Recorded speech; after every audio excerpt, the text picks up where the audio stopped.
قرآن خوانی ہو رہی ہے اور یہ 10واں ہو رہا ہے اور یہ 40واں ہو رہا ہے اور یہ برسی ہو رہی ہے، ان کا کوئی ثبوت نہیں ہے کتاب و سنت کے اندر، یہ بدعت ہو گئی۔ تو اسی طریقے سے بدعات ہیں۔ البتہ یہ ہے اب اسی طریقے سے ہمارے ہاں ایک نئی رسم چلی ہے، آپ یوم پیدائش منا رہے ہیں، سالگرہ کر رہے ہیں، یہ مغرب سے آئی ہوئی ہماری رسمیں ہیں، یہ کوئی صحابہ کرام سے حضور سے تو ثابت نہیں ہے۔ تو ان چیزوں کے اندر بچنا چاہیے ان سے۔ البتہ یہ ہے کہ ایک ہے کہ جو سائنس کی ڈیولپمنٹ سے ہے، اب کوئی کہتے ہیں صاحب پھر آپ ریل گاڑی میں سفر کیوں کرتے ہیں، وہ تو صحابہ کے اور حضور کے، یہ سائنس کی ترقی سے جو چیزیں آئی ہیں یہ بالکل دوسری چیزیں ہیں،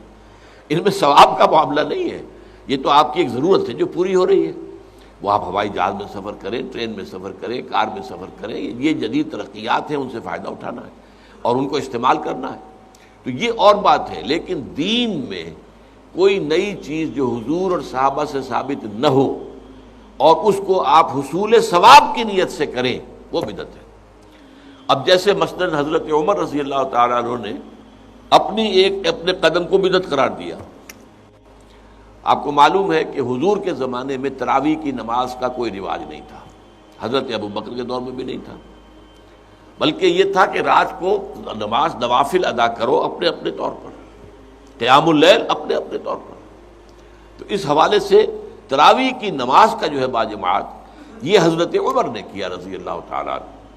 کہ ایک دفعہ آپ آئے اپنے دور خلافت میں، مسجد نبوی میں دیکھا کچھ لوگ ادھر کھڑے ہیں، کچھ ادھر کھڑے ہیں، کچھ ادھر کھڑے ہیں، کچھ ادھر کھڑے ہیں، اب ایک ایک جو حافظ ملا ہوا اس کے پیچھے قرآن سن رہے ہیں، پڑھ رہے ہیں۔ تو آپ نے کہا کیا یہ اچھا ہو ان سب کو ایک امام کے پیچھے جمع کر دیا جائے؟ اچھا کوئی اول شب میں پڑھ رہے ہیں، کوئی دیر میں پڑھ رہے ہیں، حضور نے 3 دفعہ جماعت کرائی اس رمضان کی رات میں، تو وہ تہجد کے وقت کرائی ہے، وہ عشاء کے ساتھ نہیں، جو ہم تراویح کہتے ہیں کہ عشاء کے ساتھ ہی 20 رکعت ہم پڑھتے ہیں، یا اہل حدیث حضرات 8 رکعتیں پڑھتے ہیں، تو اس لیے کہ حضور نے تو صرف تہجد کی جگہ پر پڑھائی، تہجد کی 8 رکعتیں ہوتی تھی حضور کی، تو 8 رکعتیں آپ نے پڑھائی۔ لیکن یہ ہے کہ پھر حضرت عمر نے یہ فیصلہ کیا کہ اس طرح کر دیا جائے، اور اس کے بعد یہ ہوا کہ ایک امام ہے، سب لوگ سن رہے ہیں۔ اس کے بعد ایک دن کہیں آئے حضرت عمر، داخل ہوئے، دیکھا کہ ایک امام کے پیچھے پوری مسجد بھری ہوئی ہے، جماعت ہے، ہو رہی ہے، اور آپ نے کہا نعم البدعۃ ھذہ، یہ ایک اچھی بدعت ہے جو ہم نے شروع کی ہے۔ تو اس سے بدعت حسنہ کا لفظ عام طور پر لوگ لے لیتے ہیں، لیکن یہ بات ہے کہ یہ حق جو ہے یہ خلیفۃ المسلمون کو تو حاصل تھا، یہ نہیں ہے کہ ہر شخص اس طرح کی نئی بدعت ایجاد کر دے اور کہے یہ بھی اچھی بدعت ہے، بدعت حسنہ ہے۔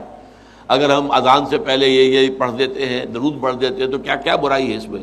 کوئی بری بات تو نہیں ہے درود پڑھنا، لیکن بھائی نہیں، یہ قرآن اور حدیث سے اور صحابہ کے عمل سے ثابت نہیں ہے، اس لیے یہ بدعت ہوگا۔ اس لیے جو چیز جو ہے اس طرح کی، لیکن حضرت عمر رضی اللہ تعالیٰ عنہ یا کسی اور خلیفہ راشد کا کوئی فیصلہ ہو اور وہ گویا کہ پرانے طریقے میں کسی چیز کا اضافہ ہو رہا ہو، تو وہ ایک علیحدہ بات ہے۔ لیکن ان کے بعد کیونکہ اس میں یہ ما انا علیہ و اصحابی،